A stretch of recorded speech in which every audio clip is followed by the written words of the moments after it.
ఏమయ్యా జగన్ రెడ్డి, పార్టీ పెట్టిన దగ్గర నుంచి నువ్వేమేమి కొట్టేశావో ఒకసారి మాట్లాడుకుందాం. అంటే ఈరోజు నేను ఫర్నిచర్ దొంగ అని చెప్పేసి ఈరోజు పాపం ప్రజలు గుర్తుపడుతున్నారు.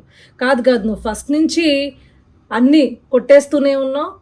దాని తాలూకా నువ్వు జైలు శిక్ష కూడా అనుభవించావు. అవి కాకుండా ఇంకేం కొట్టేసావు ఒకసారి మనం పూర్తిగా వివరంగా మాట్లాడుకుందాం.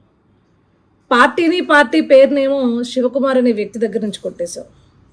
అదేవిధంగా నీ పార్టీ యొక్క క్యాడర్నేమో కాంగ్రెస్ పార్టీ దగ్గర నుంచి కొట్టేశావు.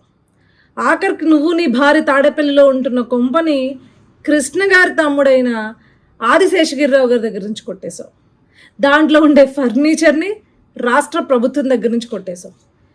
ఏ ప్రజానాయకుడైనా ప్రజల కోసం పనిచేస్తాడు, కానీ అదేంటో నీ యొక్క విలాసాలకి, నీ భార్య యొక్క విలాసాలకి రాష్ట్ర ఖజానా నుంచి ఖర్చు పెట్టి దండుకున్నావు.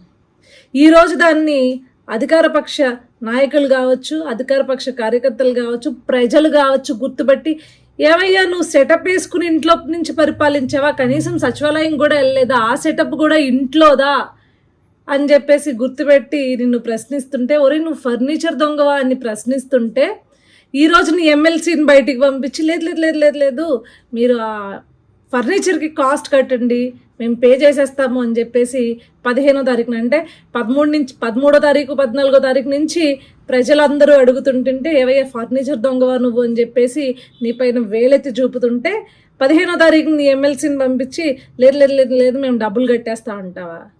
సిగ్గుండాలి. ఫస్ట్ నుంచి ఎవరిదోకూడదు ఏదో ఒకటి దొబ్బేస్తూనే బతుకుతున్నావు కదా జగన్ రెడ్డి.